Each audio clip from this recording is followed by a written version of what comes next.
right, there's a bold new program going into effect in Boston, raising a lot of eyebrows, mine included. See my eyebrow going up? Police call it Safe Homes, and it allows officers to enter a person's home and search their kids' bedrooms for guns, all without a warrant. Parents are free to turn down these searches, assuming they understand that clearly. Critics say this is a violation of the Constitution, but the Boston Police Department says, hey, we're just trying to make our streets safer. We're not really trying to arrest people. Yeah. Our legal panel here now, law professor at Pepperdine University out in beautiful California, Matthew Rosengart, and former Westchester County prosecutor and Fox News legal analyst, Jeanine Pirro, joins us. All right, you know, Matthew, it's the lawyer in me, but boy, knocking on a door without probable cause and reasonable suspicion and, you know, intimidating people, just the mere presence of 3 cops at your door is intimidating. I mean, this is unconstitutional, isn't it? Well, I think there's a good chance that it is going to be found to be unconstitutional. I mean, even any layman, anybody who watches Law and Order or any show knows 2 things. One is they have a right not to speak with the police under Miranda, and 2, they have a 4th Amendment right to be free from unreasonable searches and seizures.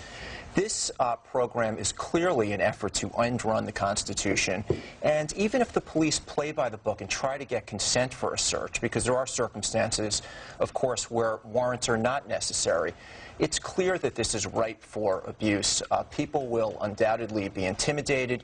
You have 3 policemen or FBI agents show up at your door. It takes a lot of moxie to say, no, you can't come in. Yeah, but they've got a right. They've got a say. And, Jeanine, I guess if a parent wants their local police to come into their home, clearly they have no control over their teenagers, and now they're just hoping somebody will step in. Right. I mean, this is what it is. It's a Safe Homes, Safe Streets program. It is a crime prevention strategy where police, not dressed as police officers, not in uniform, go to homes in dangerous high-crime neighborhoods where parents are happy to see them because the parents are now saying, you know what, I can't control my own kids. I can't control their friends. They must give consent. Police cannot go in there without the consent of the parents.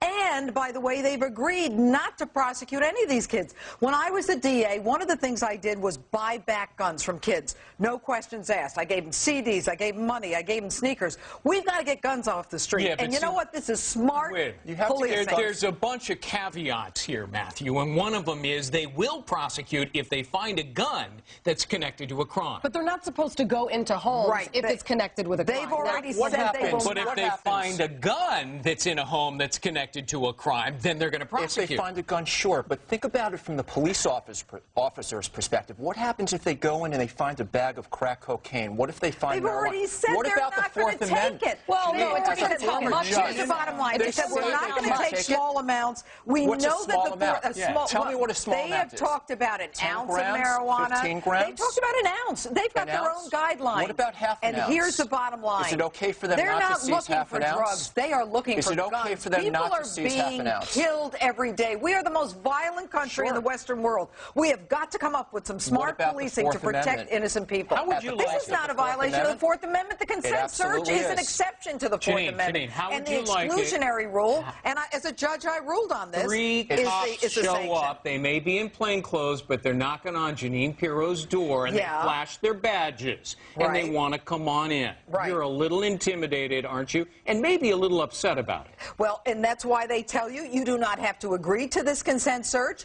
We are not looking to arrest your children. But most people don't trust cops, okay? And most people are going to say no, but neighbors are forcing the cops to do so. And not everybody is as sophisticated as Jeanine Pirro. The doors that are going to be knocked on are not the Jeanine Pirros of the world. They're the most dangerous neighborhoods. These are people who are the most vulnerable people to crime. Vulnerable to police abuse as well. This is about Let's not throw the 4th Amendment out the window. This has nothing to do with the 4th Amendment. It's a consent search. They don't consent. These These are high-crime neighborhoods, but who lives in high-crime neighborhoods? People who are susceptible to police abuse. We have to adhere to the 4th Amendment.